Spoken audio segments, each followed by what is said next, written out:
ရွက်ဟောင်းချွေတဲ့ຫນွေဦးဆိုတာရင်ထဲကအတေးဟောင်းတွေကိုပြန်ဆော့ပေးနိုင်တဲ့အထိ6သွေးအထီးကျန်လွန်းတဲ့အချိန်ကာလတစ်ခုပါ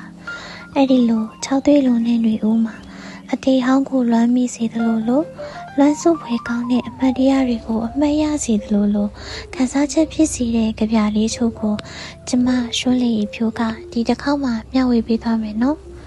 ဒါဆိုရင်ပထမဆုံးအနေနဲ့သွန်းလက်ရာရေးထားတဲ့စန်းစားခါနွေဆိုတဲ့ကြပြကိုဖတ်ကြည့်ကြရအောင်စန်းစားခါနွေတောင်လေပွေမျိုးຫນွေဦးရာသည်ခါမီလာသည်ညာဆွေးရွဝါတက်လာမည်ထက်ຫນွေရက်အဖော်မခေါ်ယောက်ျားပေါကပွင့်ပြန်တိဟန်စင်လက်ပင်လက်ပန်နီရန်စီတွတ်တွတ်ဆက်ရက်တော်ပင်ပြိုပင်အိုပင်ကိုအလှအစຫນွေတွင်မြေပြင်အထက်အရွယ်မွေကျဲရိုးတံမိုးရံထိုးထွက်တိုးရက်နေရှာຫນွေလွာပကြီးမမီတမောမောအိုအိုတီးဆိုဆွေးပိုးရင်တဲ့ရွှင်လဲမပြောအဖော်မရှိအတိဖြာပွေခါနွေစန်းစားပန်းရဘဝေမရွှင်တိတ်ချိန်မိတ်ငိုရှာယိုကာထွက်ပြီးမျက်ရည်နှမျိုးဆိုတဲ့ကြပြလေးကတော့ຫນွေဦးရောက်ပြီဆိုတာနဲ့ပေါက်ပွင့်လက်ပံပွင့်တွေအနီရဲဝစ်စုံတွေနဲ့လှသွေးချွေနေကြပေမဲ့အဲ့ဒီအလားတရားတွေရဲ့နောက်ွယ်မှာတော့ညာမခိုင်လို့ကြွေကြရတဲ့ရွက်ဝါတွေနဲ့အထီးကျန်ဆန်တဲ့အိုအိုးတန်တွေကလည်းအမြဲထွန်တွဲနေတတ်ပါတယ်ပတ်ဝန်းကျင်ကစူညံတက်ကြွနေလေရင်ထဲမှာအဖော်မဲနေသူအတွက်ကတော့ဒီຫນွေဦးကမပျော်ရွှင်နိုင်တဲ့စိတ်မိတ်ငိုကြွေးနေရတဲ့ရာသီတစ်ခုပါပဲຫນွေလွာပကြီးကားကမျက်စိထဲမှာတော့လှပနေပေမဲ့နှလုံးသားထဲမှာတော့လွမ်းမောစရာအတိတ်တွေနဲ့ပြည့်နှက်နေပါတယ်ဆိုပြီးຫນွေဦးရဲ့အလှတရားနဲ့ရင်ထဲကအလွမ်းကိုဖော်ပြထားတဲ့ခန်းစားချက်ပြင်းပြတဲ့ကြပြတစ်ပုဒ်ဖြစ်ပါတယ်နံပါတ်1လွမ်းစရာຫນွေစောင်းရာသည်ပြောင်းခွာပြီးငွေနင်းပြောင်းຫນွေရက်မှာဖော်ကွာဝေးတဲ့အိုအော်လေးရောက်ຫນွေတလျှောက်အဖော်ရှာအော်ခမလွမ်းတယ်ပဲဒီ6ပင်အထက်ပြားမှာခိုနာပူဆွေပူမအေးတဲ့ရာသီတွင်လေယူးရဲမွေပြန်တော့ညာမခိုင်ရောဝါရွက်တို့မြည်သက်ရှာပေါ်တန်လောကတရှင်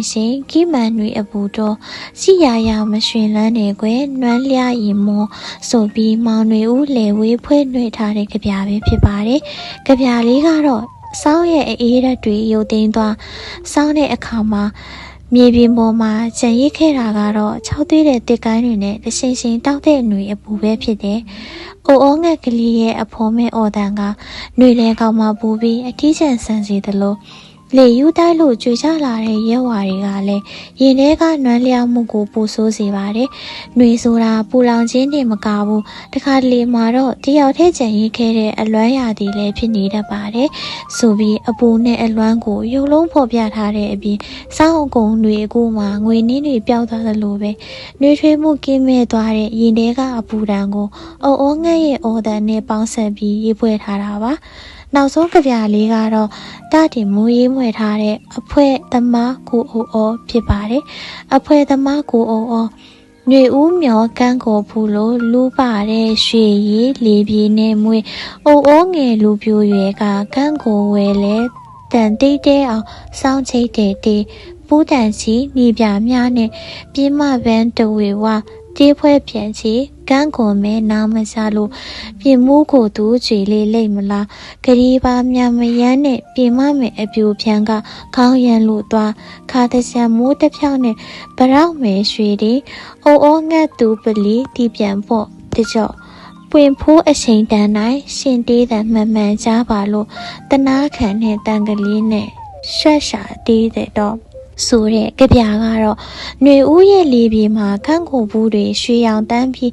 မွေးရနှံ့ပေးနေကြချိန်အိုးပြူကကန်းကိုတော်မှာတေးသီးလိုပြိုမြူးနေတော့ပြည်မပန်းကလည်းအားကြမခံနီးပြရောင်နဲ့လှသွေးကျွေနေကြလေရဲ့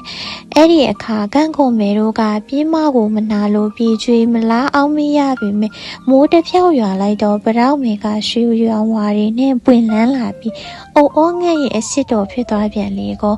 ဆိုပြီးတော့အရှိကပြားတွေနဲ့မတူပဲຫນွေဦးရဲ့တက်ဝင်လှုပ်ရှားမှုနဲ့ပန်းအလှ တွေဖြစ်တဲ့ကန့်ကိုပတောင်းနဲ့ပြင်မအပြန်အဆိုင်ဒါအချစ်ဇလန်းကိုရေးဖွဲ့ထားတာဖြစ်လို့စိတ်ဝင်စားစရာကောင်းတဲ့ကြပြတစ်ပုဒ်ပဲဖြစ်ပါတယ်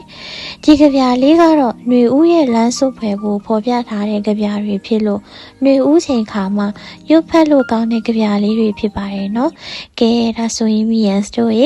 နောက်ပတ် podcast မှာပြန်တွေ့ကြမယ်နော်